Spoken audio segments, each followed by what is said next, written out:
The Xylos Galactic Council chamber shimmered with ethereal light, its crystalline walls reflecting the varied hues of the assembled delegates. Ambassador Kale of the Zidonian species sat upright in his designated position, his gray-blue skin a perfect match for the calm, ordered surroundings. He watched with mild disdain as the Earth ambassador, Eva Rostova, gesticulated emphatically during her address. The KRYLL hegemony is expanding systematically through the Cygnus sector, Rostova insisted, her voice rising with each word. Their vessels have been detected in increasing numbers near the neutral zone. They're testing our boundaries, studying our responses. This is not random. This is calculated. Kale observed the human's animated expressions with clinical fascination. The way her face flushed with color, how her voice modulated with emotion. Such primitive displays were precisely why humans were considered underdeveloped by Zidonian standards. Logic and reason were the hallmarks of advanced civilization, not these emotional outbursts that humans called passion or, worse, righteous anger. Council Chairperson Lyra, a luminescent Lemurian known for their diplomatic skills, raised a glowing appendage. "Thank you, Ambassador Rostova. The Council appreciates Earth's vigilance, though perhaps the intensity of your concern is premature.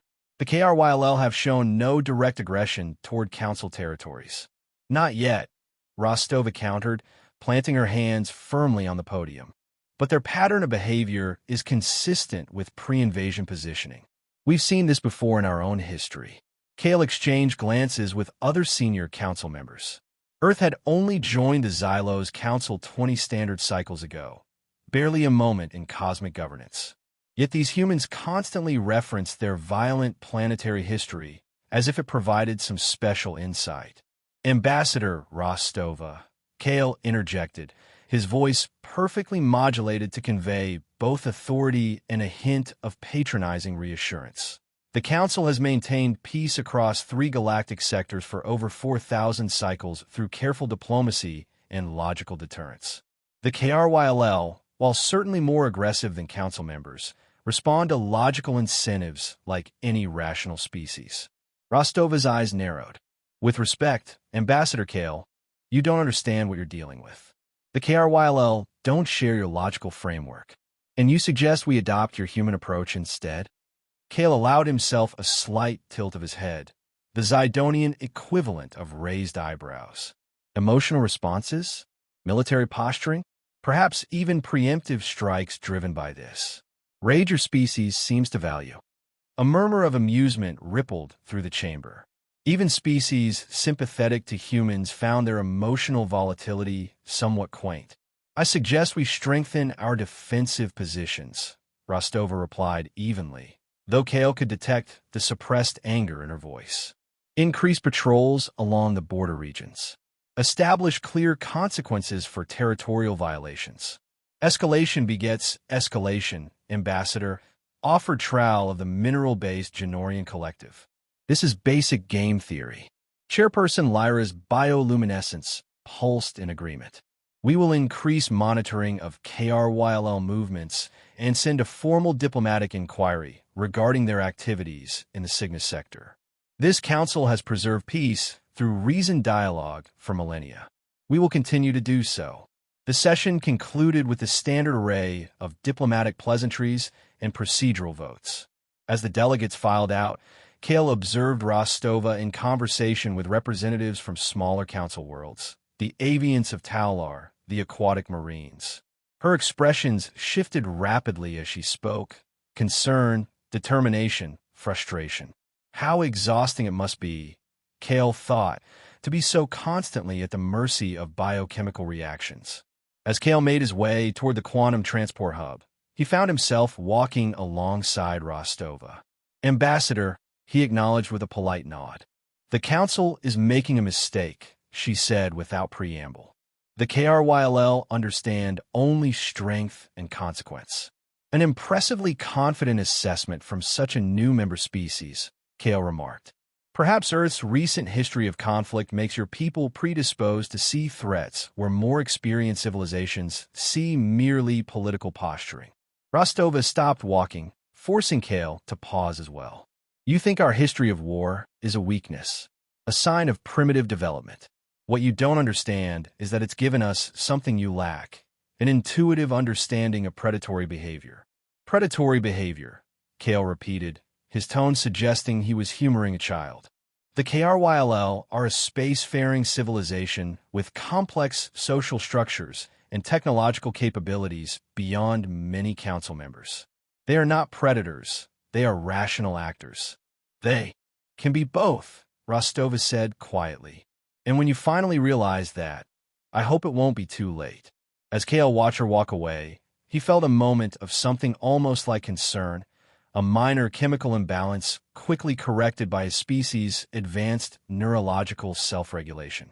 How strange these humans were, with their persistent emotional intensity, their readiness for conflict. Fascinating, but ultimately irrelevant to the sophisticated machinery of galactic governance that had maintained order for thousands of cycles. How could rage, that most primitive of emotions, possibly serve any constructive purpose in an advanced civilization? 3 standard cycles later, the council chambers were considerably less orderly. Emergency sessions had been called for 2 consecutive solar periods as reports flooded in from the Talar system. A small avian colony world on the outer edges of council space had been attacked without warning or provocation by a KRYLL fleet. The holographic displays showed devastation on a scale not seen in council space for generations. Avian settlements reduced to ash, defensive systems overwhelmed in minutes, civilian vessels attempting to evacuate pursued and destroyed. The few survivors described KRYLL ground forces executing captured colonists with methodical efficiency. This is an isolated incident, insisted Senior Counselor Drav of the Mektari Confederation, though his mechanized voice lacked its usual certainty. A rogue commander, perhaps, or a territorial misunderstanding. Misunderstanding? Eva Rostova's voice cut through the chamber like a blade. They targeted civilian evacuation routes specifically. They executed prisoners. There is no misunderstanding. Kale studied the data feeds with growing unease. The attack patterns were inconsistent with rational military objectives. The colony had minimal strategic value. The level of force employed had been vastly disproportionate to any conceivable resistance. We must respond with appropriate measures, Kale stated, choosing his words carefully. A formal censure through diplomatic channels, accompanied by economic sanctions, and they murdered 10,000 civilians. Rostova slammed her hand on the console before her, causing several delegates to recoil. Sanctions? Censures? Are you genuinely suggesting we respond to mass murder with strongly worded messages? Ambassador Rostova. Chairperson Lyra intervened, their luminescence flickering with distress. While we understand Earth's more visceral reaction to these events, escalating this situation militarily would violate our most fundamental principles of conflict resolution. Your principles are being exploited by an enemy who doesn't share them, Rostova responded, her voice dangerously quiet now. The KRYLL are testing your resolve. This attack was calculated to measure your response. If you respond weakly, they will strike again, harder and deeper into council space. The debate continued for hours, eventually resulting in a resolution condemning the KRYLL actions and imposing limited sanctions on KRYLL trade routes. A diplomatic mission would be dispatched to the hegemony's central worlds to express the Council's grave concern. As the session adjourned, Kale found himself troubled by an unfamiliar sensation, doubt. The mathematical models and game theory algorithms that had guided Council policy for millennia suggested that rational actors would respond to measured disincentives. But the KRYLL attack bore markers of something different, something the models perhaps didn't fully account for. He was still contemplating this when a priority alert chimed through the chambers. The KRYLL had struck again, this time at a research outpost in the marine system, smaller than the avian attack, but deeper into Council space. 4 days later, another attack, then another. Each incursion grew bolder, penetrating further into Council territory. The diplomatic missions sent to the hegemony returned with vague platitudes and implicit threats. The KRYLL representatives had claimed the attacks were necessary security operations against Council-harbored threats, but offered no evidence or specific accusations. The Council response remained measured, calibrated, logical, and entirely ineffective. For every sanction imposed, the KRYLL found workarounds. For every diplomatic overture, they responded with delays and obfuscation while their military vessels continued to advance. Meanwhile, Earth had begun unilateral action. Human military vessels were escorting civilian transports from vulnerable outposts. A small Earth fleet had helped evacuate the remaining avian colonists from Taular 4, engaging and destroying a KRYLL patrol in the process, an action the Council officially condemned as escalatory. Your species seems determined to inflame this situation, Kale remarked to Rostova after yet another emergency session. The statistical models clearly indicate that military confrontation with the KRYLL will result in significantly greater casualties than a negotiated settlement. Your models assume the KRYLL want a settlement, Rostova replied. They don't. They want conquest, and they've identified your commitment to nonviolence as a strategic weakness. And your alternative is what? War. My alternative is strength, she said firmly, demonstrating that aggression has immediate consequences, establishing clear boundaries enforced by credible deterrence. Driven by your human rage, Kale observed. Call it what you want, Rostova shrugged. But while your council debates, the perfect philosophical response will be saving lives. Kale watched her leave, troubled by the implications. Could it be that in some contexts, emotional responses provided adaptive advantages that pure logic could not? The thought was so contrary to Zidonian philosophy that he filed it away for further analysis at a more appropriate time. That time never came. The holographic feed from Zydax Prime filled the council chamber with scenes of hell. The KRYLL hegemony had launched a massive, coordinated assault on one of the core Zidonian colonies, a world of 20 million souls, renowned for its academic institutions and technological innovation. The KRYLL had bypassed the colony's elegant defensive algorithms with brutal simplicity, overwhelming force applied with shocking speed. The carefully calibrated shield harmonics, designed to adapt to conventional weapons, collapsed under the sheer volume of kinetic bombardment. Zidonian defensive doctrine, based on precise countermeasures and calculated deterrence, proved catastrophically inadequate against an enemy willing to accept massive casualties to achieve their objectives. Kale stood rigid before the displays, his species' emotional control mechanisms strained to breaking point as he watched his homeworld burn. Our response vessels are attempting to establish a defensive perimeter around the capital region, he reported to the council, his voice flat despite the chaos unfolding before them. We have implemented contingency protocol Zeta 9 and activated all available planetary defense systems. What he didn't say, couldn't bring himself to acknowledge aloud, was that it wasn't enough. The Zidonian response, like all council military doctrine, was predicated on the assumption that aggressors would behave rationally, would weigh costs against benefits. The KRYLL were displaying no such rationality. They were sacrificing ships by the dozens to break through defensive lines, using freighters as kamikaze vessels against planetary shields, deploying ground forces with no apparent concern for their survival. We are dispatching all available Council defensive fleets, Chairperson Lyra announced, their luminescence dimmed to a somber blue. They will arrive in approximately 72 standard hours. There won't be anything left to defend in 72 hours, Eva Rostova said quietly. She had been uncharacteristically silent during the emergency session, watching the destruction with grim vindication. Kale turned to her, his control finally slipping. Is this satisfaction I detect, Ambassador?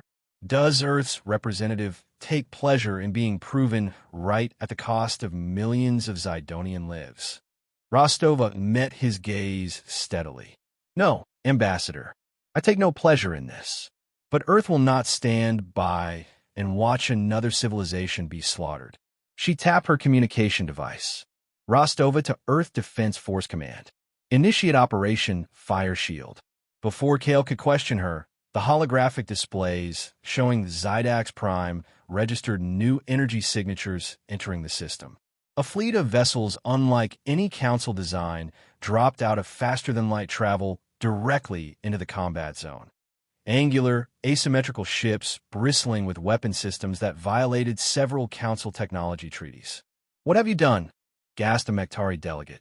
"The Earth Defense Force has deployed a battle group to Zydax Prime," Rostova announced to the Stun Council. "They have standing orders to protect civilian population centers and engage all KRYLL forces." "You had no authorization." Chairperson Lyra's bioluminescence flashed with alarm. "This is a direct violation of Council military protocols." "Yes," Rostova agreed simply. "It is." The Council watched in shocked silence as the human vessels tore into the KRYLL formation with savage precision. Unlike the methodical, algorithm-driven combat of Council forces, the Earth ships moved unpredictably, taking enormous risks that confounded KRYLL targeting systems. "What is this strategy?" Kale asked despite himself, watching a human cruiser deliberately power down its shields to draw KRYLL fire, while two flanking destroyers targeted the distracted attackers. "It's not entirely strategic," Rostova admitted. "It's something else, too. The human vessels were taking damage, severe damage in some cases, but they pressed their attack with a ferocity that seemed to surprise even the KRYLL. Human communications, intercepted and translated through Council systems, revealed a command structure that emphasized initiative and adaptability over rigid protocols. "Retribution Squadron, they're targeting the evacuation corridors," came the voice of the human admiral. "Intercept and destroy with extreme prejudice. No KRYLL vessel reaches those civilian ships. Not one." "Copy that, Admiral Cole. They're not getting past U.S." The responding officer's voice was tight with what Kale recognized as barely controlled fury. The battle unfolded with brutal efficiency. The human vessels suffered casualties that would have been deemed unacceptable by Council military doctrine, but they inflicted disproportionate damage on KRYLL forces and, crucially, managed to establish a secure corridor for civilian evacuation ships. "Dispatch medical vessels," Rostova ordered through her communicator. "Full burn to Zydax coordinates. Prepare for mass casualties." Kale turned to her, his neurological controls now completely inadequate for the emotions surging through him. "Why?" he asked simply. "Why would Earth risk its forces for a Zydonian colony?" Rostova's expression softened slightly. "Because that's what the rage is for, Ambassador Kale. Not blind hatred or irrational aggression. It's the fire that drives us to act when we witness injustice, to risk ourselves to protect others, to refuse to accept atrocity regardless of the personal cost." On the holographic displays, human vessels were inserting themselves between KRYLL bombardment platforms and Zydonian population centers, absorbing devastating hits to protect civilians they had never met, from a species that had often treated them with condescension. "Your people calculate risks and benefits," Rostova continued quietly. "You weigh options and select optimal outcomes. It's an admirable approach for scientific advancement, for economic development, for most aspects of civilization. But there are moments when calculation fails, when the correct response cannot be derived from algorithms." Kale watched as a human vessel, its hull breached in multiple sections, rammed itself into a KRYLL dreadnought that was positioning to fire on a cluster of refugee ships. Both vessels erupted in a blinding explosion. "That pilot," Kale said, his voice barely audible. "They sacrificed themselves." "Yes," Rostova nodded. "Some things are worth dying for. Some principles transcend self-preservation. That's what the KRYLL didn't understand about us, and what your Council couldn't understand either. Sometimes rage, righteous, protective rage, is the only rational response to an irrational universe." The battle continued for 27 standard hours. The human fleet suffered losses that would have caused any council force to retreat, but they refused to yield. Gradually, the momentum shifted. The KRYL, faced with an enemy that wouldn't break under pressure, that seemed to fight more ferociously as their losses mounted, began to falter. By the time council reinforcements finally arrived, the combined human and remaining Zidonian forces had pushed the KRYL into retreat. Nearly 40% of Zydax Prime lay in ruins, and millions had perished, but the planet had not fallen. The evacuation corridors secured by human vessels had saved countless lives. In the aftermath, as rescue operations commenced and the wounded were tended to, Kale found himself aboard the human flagship, the EDF Tenacity. Admiral Marcus Cole, a weathered human with close-cropped gray hair and eyes that had seen too much death, greeted the Zidonian ambassador without ceremony. "Your people need medical supplies, temporary shelter units, and anti-radiation treatments for the southern continent," Cole stated matter-of-factly. "We've dispatched what we can spare, but it won't be enough. You should coordinate with your council to establish a proper relief operation." Kale studied the human officer, noting the fatigue etched into his features, the barely healed burns on one side of his face, the arm held carefully against his body to minimize movement. Here was a being who had driven himself and his forces to the breaking point for a world not their own. "Admiral Cole," Kale began, then paused, searching for words that didn't exist in the Zidonian conceptual framework. "Your intervention was unexpected. Zidonia has not always been supportive of Earth's position in council matters." Cole shrugged, then winced at the movement. "Doesn't matter. What happened to your world was wrong. That's all we needed to know. Your vessel sustained critical damage. Your casualties were significant. War is hell, Ambassador. Always has been. But sometimes you have to walk through hell to protect what matters." "And what matters to humans?" Kale asked, genuinely curious. "Your species had no strategic interest in Zydax Prime." Cole looked at him with surprise. "People matter, Ambassador. Lives matter. It's that simple." "Admiral Cole," a human officer interrupted, "we've got the casualty reports from Beta Squadron. 37 confirmed Kia, 52 wounded, 9 still unaccounted for." Cole closed his eyes briefly, the pain on his face having nothing to do with his physical injuries. "Acknowledge. Make sure the memorial service preparations include the Zidonian honor hymn as requested. These people died defending Zydax. They should be remembered according to local traditions." As the officer departed, Kale found himself experiencing an unfamiliar sensation. His species had evolved beyond what humans would call gratitude, a concept considered unnecessary in a society governed by mutual obligation and logical reciprocity. But what he felt now approximated that emotion, with an intensity that overwhelmed his neurological controls. "Your rage," Kale said finally. "I believe I am beginning to understand it." Cole looked at him for a long moment. "It's not just rage, Ambassador. It's love, too. The two are connected. You rage against what threatens what you love. You risk everything to protect what you value. Maybe that's what your people have been missing."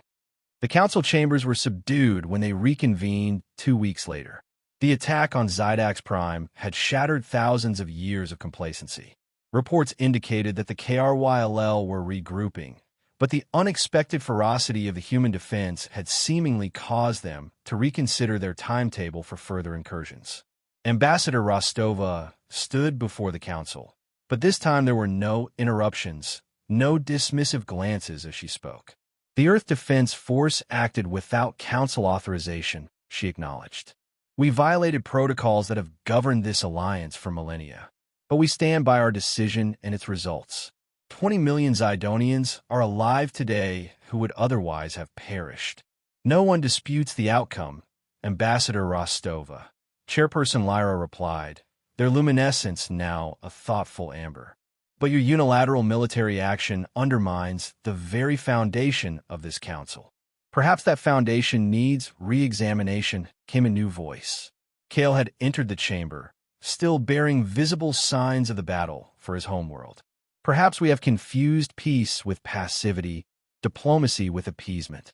A murmur of surprise rippled through the assembled delegates. Zidonians were among the most steadfast adherents to the Council's non-confrontational principles. The KRYL hegemony cannot be reasoned with through conventional diplomatic channels, Kale continued. Their axioms are fundamentally different from our own. They perceive restraint as weakness, negotiation as opportunity. Our models failed because they were built on false assumptions about universal rationality. What are you suggesting, Ambassador Kale? Asked Trowell of the Janorian Collective. Kale glanced at Rostova before addressing the council. I am proposing a fundamental restructuring of our defensive doctrine. The formation of a rapid response force, with significant input from Earth's military strategists. A clear framework for proportional military intervention when diplomatic options have been exhausted. You're advocating for a more aggressive council, Chairperson Lyra observed, their glow pulsing with concern. I am advocating for a council capable of protecting its citizens, Kale corrected. One that recognizes that peace must sometimes be defended with force. That some threats cannot be negotiated away or sanctioned into compliance. The debate that followed was the most contentious in council history. Many delegates, particularly those from species with similar philosophical outlooks to the Zidonians, were horrified by what they perceived as a dangerous militarization of council policy. Others, especially those from worlds that had suffered KRYL aggression, cautiously supported the proposed changes. In the end, a compromise was reached. A new defense initiative would be established, with joint leadership from traditional Council security forces and Earth military advisors. Protocols for rapid intervention would be developed, though with significant oversight mechanisms. As the delegates filed out of the chambers, Kale approached Rostova.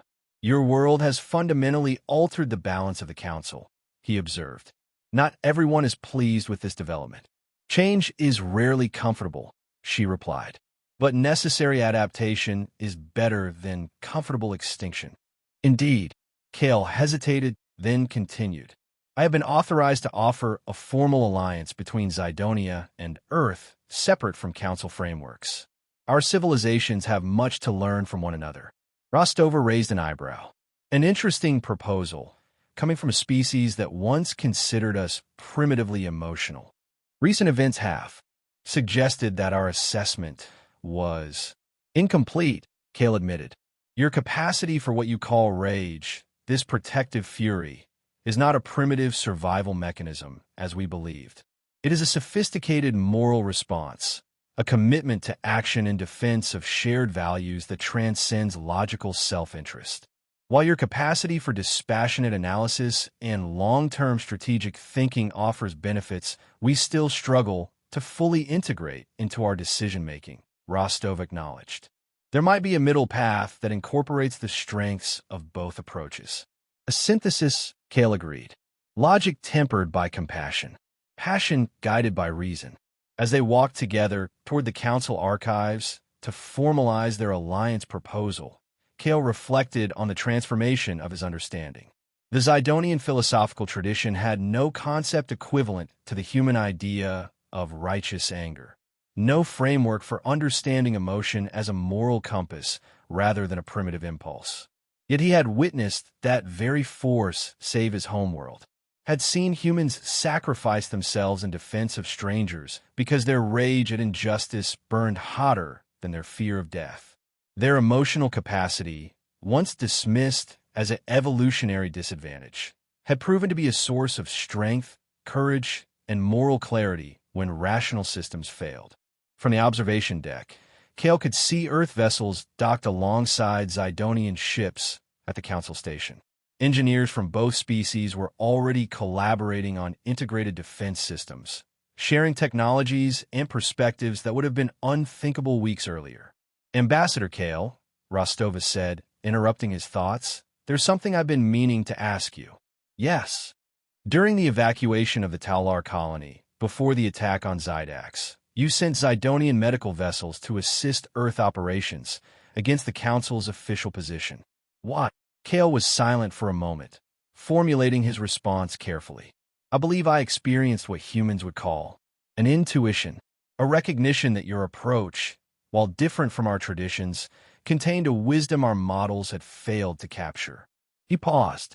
Perhaps a small ember of rage had begun to burn. Even then, Rostova smiled. It's not just rage, you know. It's hope, too. The determination to create a better reality than the one before you. To refuse to accept suffering when you have the power to alleviate it. Hope, Kale repeated, tasting the foreign concept. Yes, I believe I'm familiar with this emotion now as well.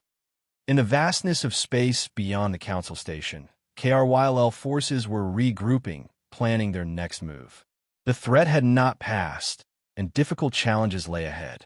But for the first time, the council worlds were united not merely by logical mutual interest, but by a shared moral vision, a collective determination to protect each other regardless of the cost. The stars looked different to Kale now. Where once he had seen only ordered celestial mechanics, mathematical precision, he now perceived something else as well. A universe of infinite possibility, of wonder and terror, of civilizations with the capacity to choose between destruction and protection, apathy and engagement. And in that great cosmic balance, perhaps a little rage, the right kind of rage, was exactly what the universe needed.